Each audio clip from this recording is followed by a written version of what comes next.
नमस्कार दोस्तों, मैं रत्नेश सर आप सभी का स्टडी 91 में स्वागत करता हूं। और कैसे हैं आप सभी? उम्मीद करता हूं आप सभी स्वस्थ होंगे और जहां भी होंगे मस्त होंगे।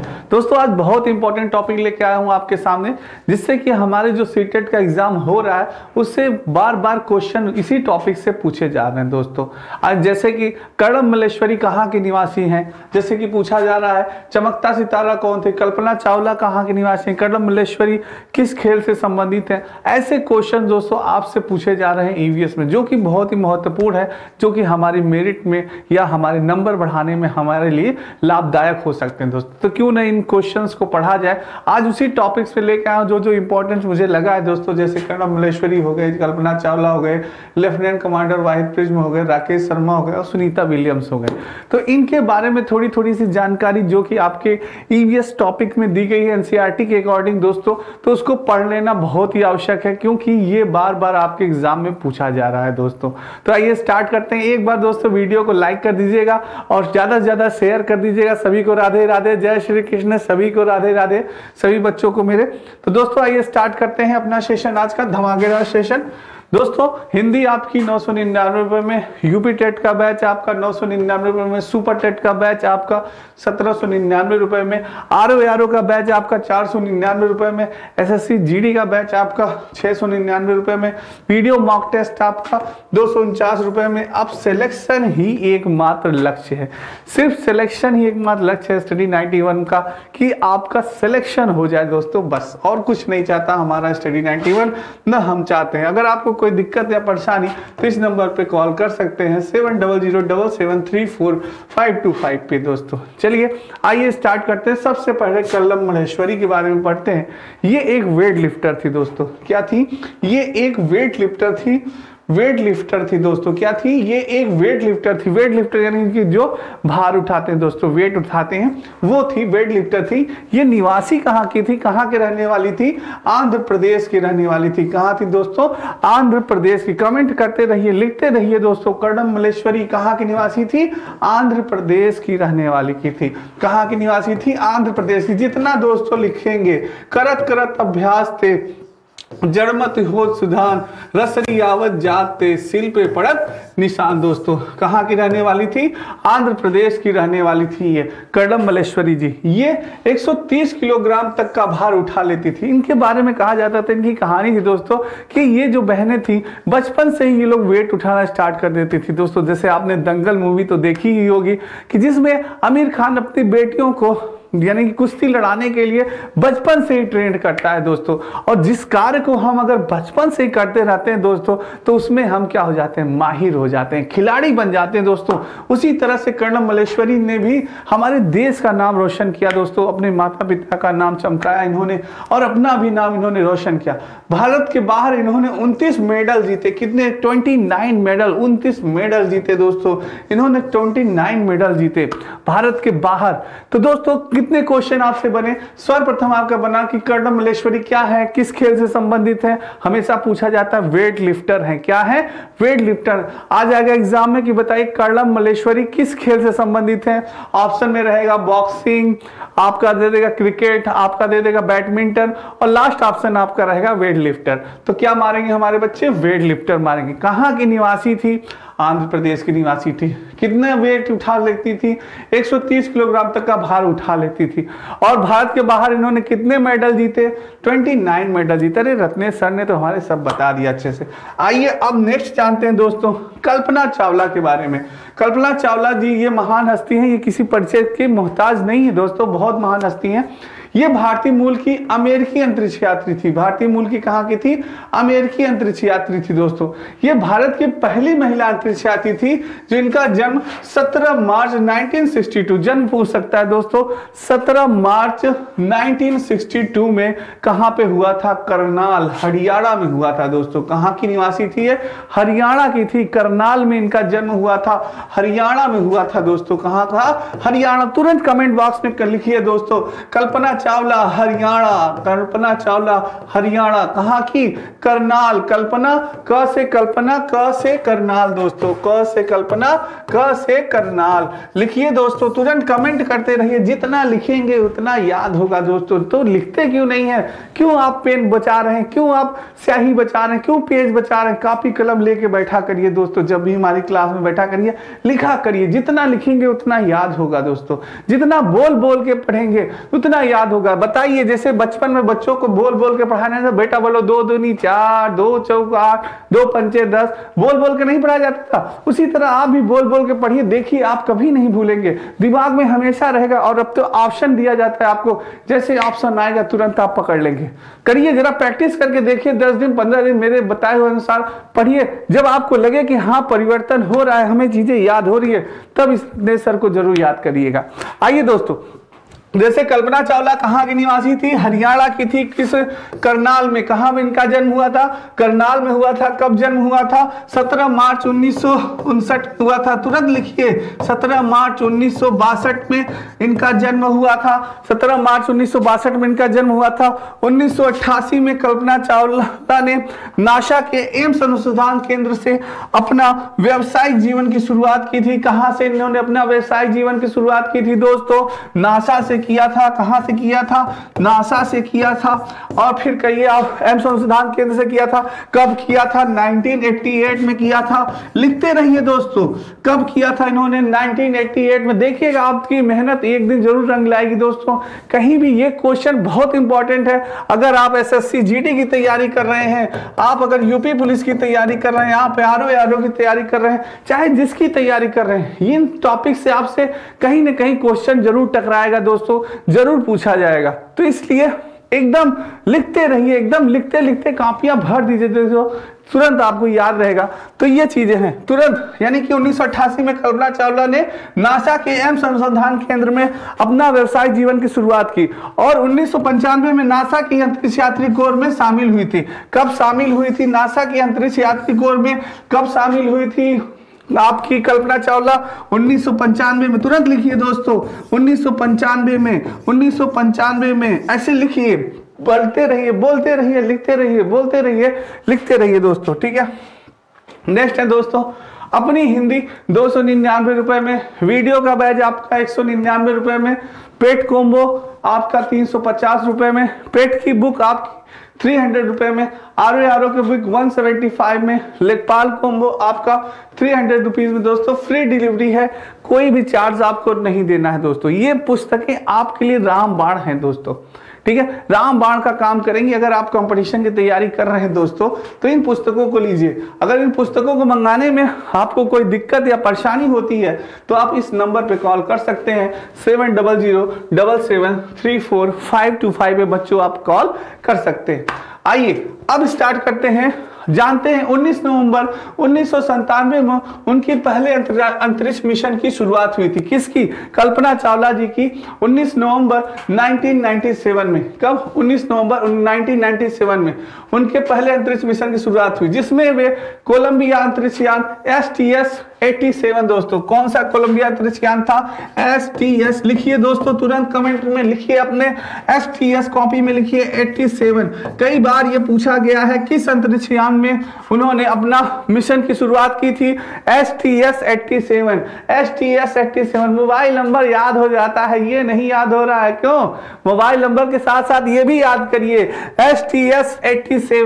STS-87 के 6 सदस्यीय दल का हिस्सा बनी। कितने?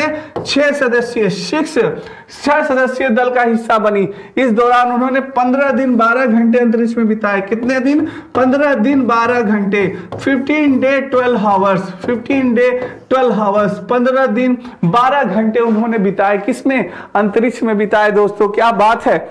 16 जनवरी 2003 को उन्होंने दूसरे अंतरिक्ष अभियान के लिए अंतरिक्ष यान कोलंबिया STS-110। कौन सा दूसरा यानी अंतरिक्ष यान कौन था? Colombia STS-107। कोलंबिया STS-107 दोस्तों से उड़ान भरी, जो कि 1 फरवरी 2003 को धरती पर वापस लौटते समय पृथ्वी के वायुमंडल में प्रवेश करते ही जलकर नष्ट हो गया और इस महान आत्मा का निधन हो गया दोस्तों।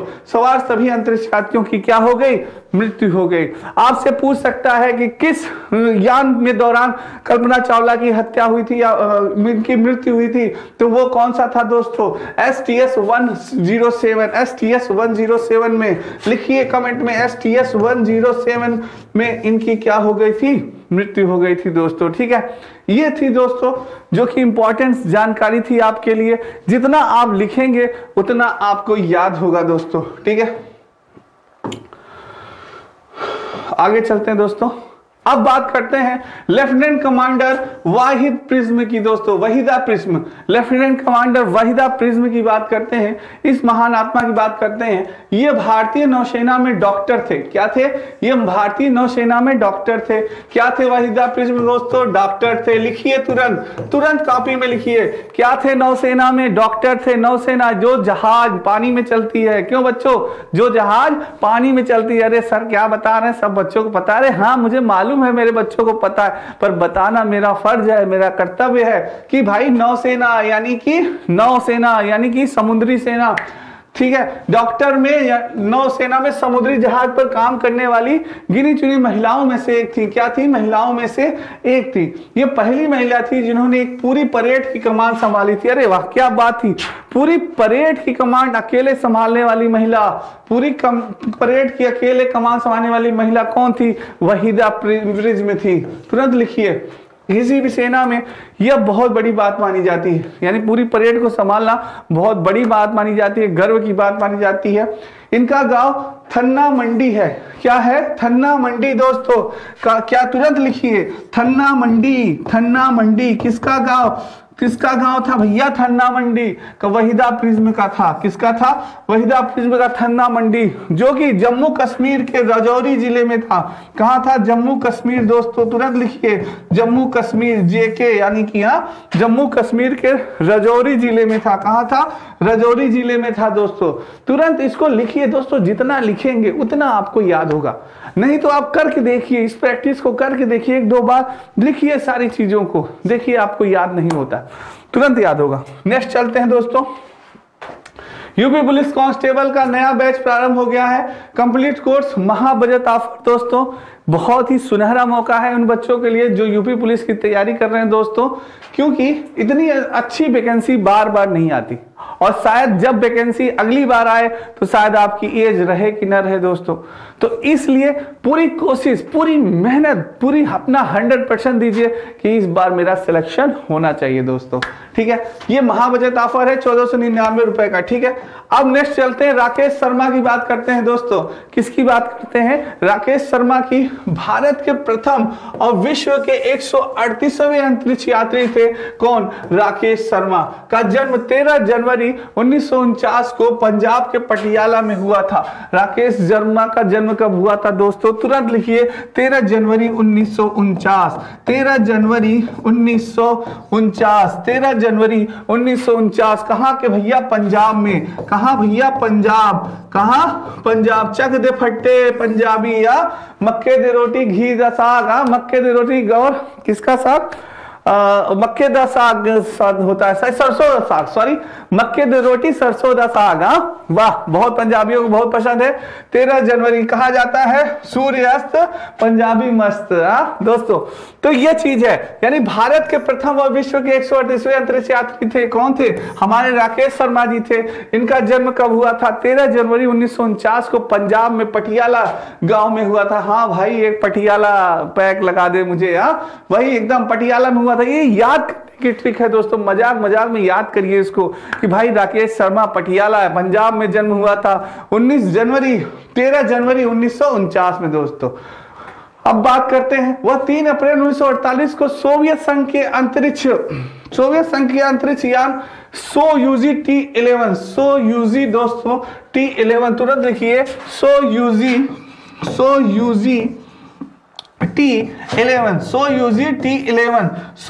T11 से अंतरिक्ष के लिए रवाना हुए थे सोयूजी T11 दोस्तों, तुरंत इसको लिखते रहिए दोस्तों। ठीक है, अंतरिक्ष के लिए रवाना हुए थे और 7 दिन 21 घंटे और 40 मिनट में स्टेशन सैल्यूट साथ में बिताने के बाद वह धरती पे लौट आए थे। कितना दिन बिताया था उन्होंने? 7 दिन 21 घंटे और 40 मिनट। तुरंत लिखिए दोस्तों 7 डेज, लिखिए 7 डेज और 21 हावर्स और कितना था? 14 मिनट। कितना? 14 मिनट उन्होंने वहां पे गुजारा था। 7 days 21 hours 14 minute 40 minute station salute में उन्होंने बिताने के बाद वह धरती पे क्या हुए थे? लौट आए थे, वापस आ गए थे अपने वतन को। ठीक है। 1984 में भारत सरकार द्वारा इन्हें अशोक चक्र, किसे? राकेश शर्मा जी को अशोक चक्र दिया गया। कब दिया गया भाई राकेश शर्मा को अशोक चक्र? 1984 में, 1984 में अशोक चक्र दिया गया दोस्तों। क्या दिया गया?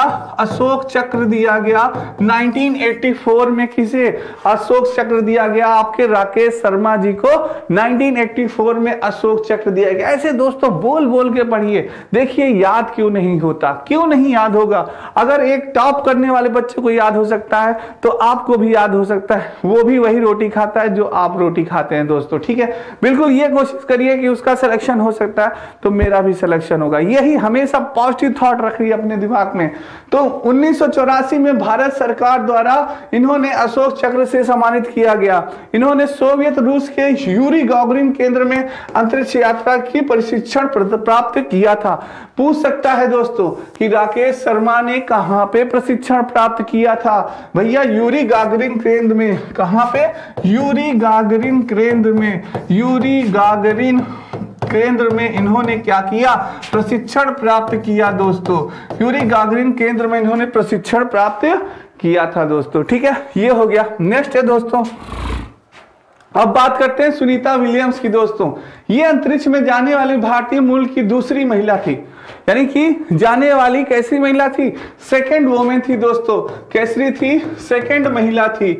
सेकंड महिला थी, दूसरी वोमेन थी, भारतीय मूल की दूसरी महिला थी। ये 360 किलोमीटर दूर स्पेस में गई थी। तो इनका संबंध गुजरात के अहमदाबाद शहर से है। ये 360 किलोमीटर दूर स्पेस में गई थी, इनका संबंध गुजरात के अहमदाबाद शहर से, यानी कि ये गुजरात के अहमदाबाद शहर की है दोस्तों।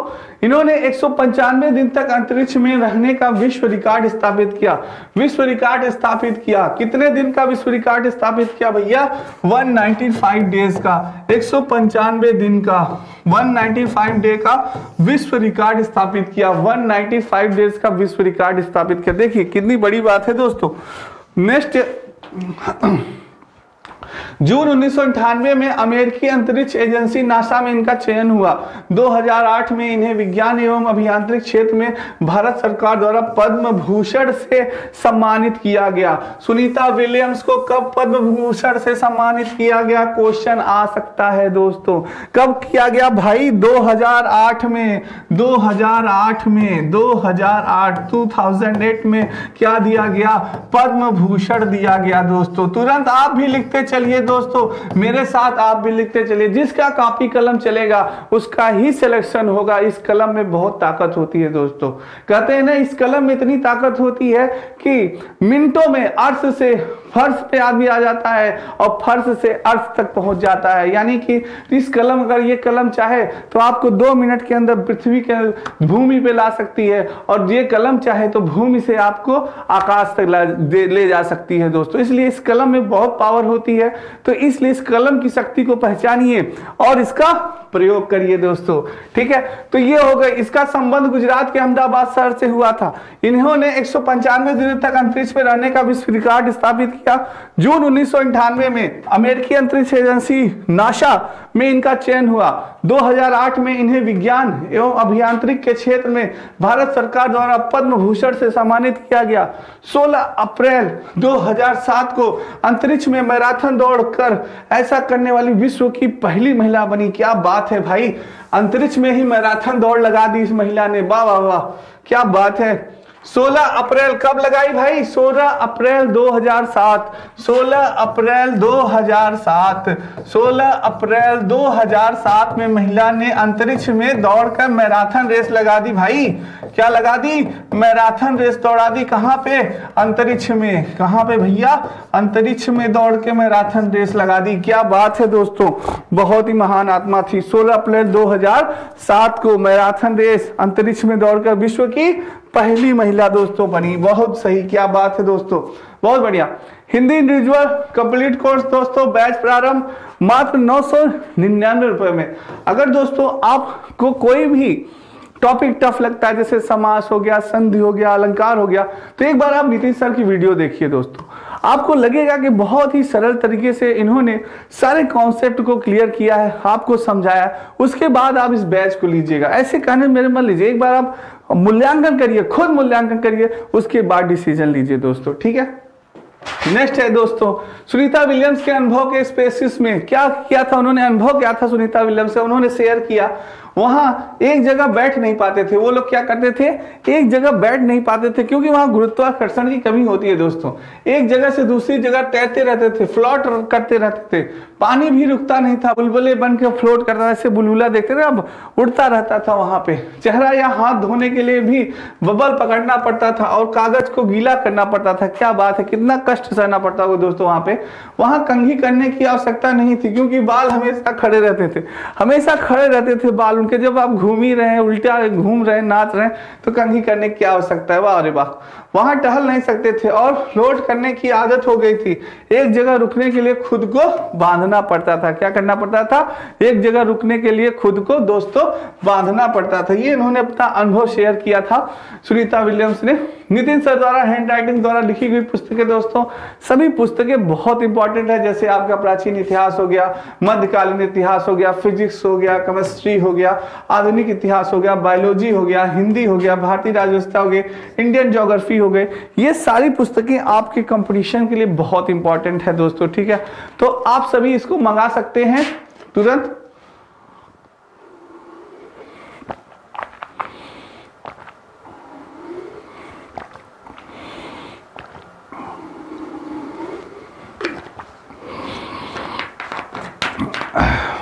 बहुत ही इंपॉर्टेंट पुस्तकें हैं दोस्तों आपके लिए, ये सभी मंगा सकते हैं आप लोग। तो दोस्तों आपने ये जाना कि सुनीता विलियम्स के अनुभव क्या था स्पेसिस में, कि वह दोस्तों इनके बारे में 2-3 चीजें बहुत इंपॉर्टेंट थी सुनीता विलियम्स की। आप ये जानिए कि सबसे इंपॉर्टेंट बात थी, ये अंतरिक्ष में जाने वाली भारतीय मूल की क्या थी? सेकेंड महिला थी दोस्तों, दूसरी महिला थी। दूसरी इंपॉर्टेंट बात थी, ये 360 किलोमीटर दूर स्पेस में गई थी। इनका संबंध गुजरात के अहमदाबाद से था। ये था दोस्तों। तीसरा था, इन्होंने 195 दिन तक दोस्तों 195 डेज अंतरिक्ष में रहने का विश्व रिकॉर्ड स्थापित किया। आपसे पूछा जा सकता है कि सुनीता विलियम्स ने कितने दिन अंतरिक्ष में बिताए, तो आप लिख सकते हैं कि 195 दिन, 195 डेज उन्होंने क्या किए दोस्तों? अंतरिक्ष में बिताए, 195 दिन बिताए दोस्तों। और जून 1988 में अमेरिकी अंतरिक्ष एजेंसी नासा में उनका चयन हुआ। 2008 में इन्होंने विज्ञान एवं अभियांत्रिकी के क्षेत्र में भारत सरकार द्वारा पद्म भूषण प्राप्त किया। कब इन्होंने पद्म भूषण प्राप्त किया दोस्तों? तो इन्होंने 2008 में पद्म भूषण प्राप्त किया। सुनीता विलियम्स ने 2008 में पद्म भूषण से इन्हें सम्मानित किया गया। नेक्स्ट है 16 अप्रैल 2007 को अंतरिक्ष में मैराथन दौड़कर ये ऐसा करने वाली विश्व की पहली महिला बनी दोस्तों। पूछा जा सकता है कि अंतरिक्ष में मैराथन दौड़ने वाली विश्व की पहली महिला कौन थी, तो आप बताएंगे सुनीता विलियम्स जी थी। ऐसे ही क्वेश्चन आपका सीटेट में आ रहा है दोस्तों, ऐसे ही क्वेश्चन पूछा जाएगा, तो पढ़ते जाइएगा क्योंकि शायद हो सकता है कि ये भी आपके एग्जाम में आ जाए। जैसे पूछा था कि कर्णम मल्लेश्वरी किस खेल से संबंधित है, ये क्वेश्चन आपसे पूछा गया था, और खेल और या राज्य से पूछा गया था। ऐसे ही कर्णम मल्लेश्वरी से एक क्वेश्चन आया था दोस्तों, ये याद रखिए आप। नेक्स्ट है, और इन्होंने सुनीता विलियम्स ने अपने अनुभव को, स्पेसिस के अनुभव को शेयर किया था कि किस प्रकार से जब वो स्पेस रहती थी तो कैसी कैसी घटनाएं उनके साथ घटित हुई। उन्होंने बताया कि वहां वह एक जगह पे बैठ नहीं पाते थे क्योंकि गुरुत्वाकर्षण की कमी थी, इसलिए वो वहां पे एक जगह पे बैठ नहीं पाते थे। एक जगह से दूसरी जगह वो तैरते रहते थे दोस्तों। क्या करते रहते? जब आप खुद सोचिए, जब आपको गुरुत्वाकर्षण नहीं है, आप कहीं पे एक जगह खड़े हो सकते हैं? नहीं। आप क्या करते रहेंगे? तैरते रहेंगे, ऐसे घूमते रहेंगे, नाचते रहेंगे दोस्तों। तो वही चीज है, तैरते रहते थे। पानी भी नहीं रुकता था, एकदम बुलबुले बन के से उड़ते रहते थे। बुलबुले को पकड़ के दोस्तों उन्हीं को कागज में ऐसे ऐसे भिगो के ये लोग क्या करते थे? अपना चेहरा धोते थे, पोंछते थे, सारी चीजों को करते थे। देखे ना, लिखा है कि चेहरा हाथ धोने के लिए बबल पकड़ता था और कागज को गीला करके ये लोग धोते थे। ठीक है, वहां कंघी करने की आवश्यकता नहीं होती थी क्योंकि बाल हमेशा क्या रहते थे? इनके खड़े रहते थे दोस्तों। कंघी करने की आवश्यकता ही नहीं थी। हमेशा बाल जब उल्टा लटके हैं, घूम रहे हैं, तो क्या होंगे? खड़े ही तो रहेंगे। और वह टहल भी नहीं सकते थे क्योंकि फ्लोट करते थे, तैरते रहते थे और उनकी आदत हो गई थी। इसलिए एक जगह रुकने के लिए उन्हें अपने आप को बांधना पड़ता था दोस्तों, तब वो कहीं एक जगह रुक पाते थे। नहीं तो पानी में जैसे आप तैरते नहीं है उसी तरह से वो अंतरिक्ष में तैरते रहते थे दोस्तों। ठीक है, तो ये इन्होंने सुनीता विलियम जी ने अपने अनुभव को स्पेसिस में दोस्तों शेयर किया है। तो दोस्तों आज की वीडियो आपको कैसी लगी कमेंट बॉक्स में कमेंट जरूर करिएगा दोस्तों। ज्यादा से ज्यादा शेयर कर दीजिएगा। अगर आपको वीडियो अच्छी लगी, नहीं तो मत शेयर करिएगा और एक बार लाइक जरूर कर दीजिएगा दोस्तों। जैसे कि जिन बच्चों का सीटेट का पेपर हो रहा है तो बहुत घबराने की आवश्यकता नहीं है दोस्तों। कुछ क्वेश्चन है, यानी 10 से 15 क्वेश्चन ऐसे हैं दोस्तों कि जो कि बच्चों को परेशान कर रहे हैं। तो मैं कह रहा हूं दोस्तों, आपका टारगेट जैसे 150 क्वेश्चन है तो 150 क्वेश्चन में 140 टारगेट करिए दोस्तों। योर टारगेट कितना है? 140 होना चाहिए दोस्तों। आपका टारगेट कितना होना चाहिए? 140 होना चाहिए। 10-15 क्वेश्चन के पीछे वे बच्चे भागे जिनका एग्जाम फरवरी में है दोस्तों। जिनका एग्जाम कहाँ है? फरवरी में जिनका एग्जाम है वो बच्चे 10-15 क्वेश्चन के पीछे भागे। नहीं तो मैं आपको यही राय दूंगा कि जिनका एग्जाम होने वाला है अभी 1-2 दिन पहले, तो वो दोस्तों सिर्फ प्रीवियस ईयर्स क्वेश्चन लगाएं। कहां पे लगाएं? प्रीवियस ईयर्स क्वेश्चन लगाएं। सबसे पहले सीटेट ही ऑनलाइन दिया गया है दोस्तों। सीटेट में ऑनलाइन दिया गया है, ऑनलाइन जो मॉक टेस्ट दिया गया है दोस्तों उसको आप लगा लीजिए। ऑनलाइन जो मॉक टेस्ट दिया गया है, फ्री में है ये मॉक टेस्ट। आप मॉक टेस्ट लगा लेंगे तो आपको आइडिया मिल जाएगा दोस्तों। एक आइडिया मिल जाएगा कि किस प्रकार से क्वेश्चन है, किस प्रकार से हमें टिक लगाना है। जैसे वहां पे ऐसे ए दिया रहेगा, बी दिया रहेगा, सी दिया रहेगा, डी दिया रहेगा और ऐसे एक गोला बना रहेगा दोस्तों। इसी गोले पे आपको माउस से टिक करना है। ठीक है, तो ऐसे ही आपको क्या करना है दोस्तों? ऐसे ही टिक करना है। तो ऐसे जब आप कर लेंगे, प्रैक्टिस करेंगे दोस्तों, तभी। नहीं तो कुछ बच्चे क्या होंगे, वहां पे जाके कंफ्यूज हो जाएंगे। कहते नहीं है कि युद्ध को जीतने के लिए एक बार युद्ध की रणनीति बनानी बहुत आवश्यक होती है। और युद्ध को एक बार अगर आप जानते रहेंगे कि किस प्रकार का जो हमारा दुश्मन है जिससे हम लड़ने जा रहे हैं उसके पास कौन कौन से हथियार हैं दोस्तों। AK-47 रखा है, बम रखा है, क्या रखा है, सुतली बम रखा है कि परमाणु बम रखा है कि अणु बम रखा है, क्या रखा है, तो आप उसके डिफेंस के लिए, अपने डिफेंस के लिए उसी प्रकार के अस्त्र लेके जाएंगे कि भाई ऐसे ही अस्त्र लेके जाए। जीन प्याजे हैं कि वाइगोस्की जी हैं कि कोहलबर्ग जी हैं कि नेशनल एजुकेशन पॉलिसी 2020 है, EVS में बाघ है कि हाथी है कि मधुमक्खी है कि कहां से पूछा जा रहा है, आवाज से पूछा जा रहा है, जनजातियों से पूछा जा रहा है, कहां से क्वेश्चन पूछा जा रहा है। तो इन सारी चीजें ये आपके क्या है? दुश्मन है दोस्तों, क्योंकि इन्हीं से क्वेश्चन पुटअप हो रहे हैं और इनको आपको वहां पे परास्त करना है। परास्त इन द सेंस उनका आंसर देना है दोस्तों आपको। तो इसलिए पूरी तैयारी के साथ जाइए। तो प्रीवियस ईयर्स क्वेश्चन सॉल्व करते रहिए और जितना दोस्तों आपको लगता है इंपॉर्टेंट टॉपिक सिलेबस के अनुसार पढ़ते रहिए। सिलेबस के अनुसार ही दोस्तों पढ़िए, सिलेबस से बाहर एक भी क्वेश्चन पूछा नहीं जा रहा है दोस्तों। ठीक है, तो आप तैयारी करते रहिए, बस प्रीवियस ईयर्स क्वेश्चन लगाते रहिए। ऑनलाइन मॉक टेस्ट जरूर कर लीजिएगा, ये आपके लिए रामबाण होगा दोस्तों। ठीक है, तो आज के लिए इतना ही दोस्तों। कल फिर मिलेंगे बहुत ही महत्वपूर्ण टॉपिक के साथ, इंपॉर्टेंट टॉपिक के साथ, जो कि आपके एग्जाम के लिए बहुत ही महत्वपूर्ण होगा। तो आज के लिए इतना ही सभी दोस्तों। सभी को राधे राधे, जय श्री कृष्ण दोस्तों और जय हिंद दोस्तों।